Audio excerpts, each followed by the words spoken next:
Loss ഏഞ്ചൽസിൽ പടർന്നു പിടിച്ച വൻ കാട്ടുതീ വരുത്തിവെച്ചത് വലിയ നാശനഷ്ടങ്ങളാണ്. വമ്പൻ ഹോളിവുഡ് താരങ്ങളുടെ വീടുകളടക്കം ചാരമാക്കി. നിരവധി വീഡിയോകളും ചിത്രങ്ങളും പുറത്തു വന്നതോടെ കാട്ടുതീയുടെ താണ്ഡവത്തിന്റെ ഭീകരത കൂടുതൽ വെളിവായി. സൗത്ത് കാലിഫോർണിയയിലെ ലോസ് ഏഞ്ചൽസിലെ വീടുകളുടെ അവശിഷ്ടങ്ങളുടെ ഡ്രോൺ ദൃശ്യങ്ങൾ ശ്വാസമടക്കി പിടിച്ചു മാത്രമേ കാണാനാകൂ. ചില വീടുകളിൽ ഇപ്പോഴും തീ പടർന്നുകൊണ്ടിരിക്കുന്നു. ഏതോ വീടിന്റെ പിൻവശത്ത് യാദൃച്ഛികമായി വീണ തീപ്പൊരി പടർന്നു കത്തിയാണ് ഇത്രയും വലിയ തീപിടുത്തത്തിലേക്ക് നയിക്കാൻ കാരണമായത്. അതേസമയം വലിയൊരു കാട്ടുതീ തന്നെയാണ് എല്ലാവരും കണ്ടിരിക്കുന്നത്.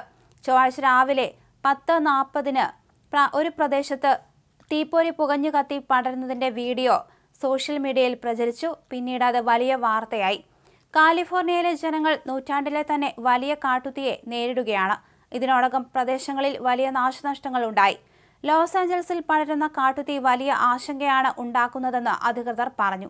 അതിവേഗമുള്ള കാറ്റിനൊപ്പം ആളിപ്പടരുന്ന കാട്ടുതീ കാലിഫോർണിയ സംസ്ഥാനത്തെ ഒന്നടങ്കം വിറപ്പിക്കുകയാണ്. 5 മരണങ്ങളാണ് സ്ഥിരീകരിച്ചിരിക്കുന്നത്.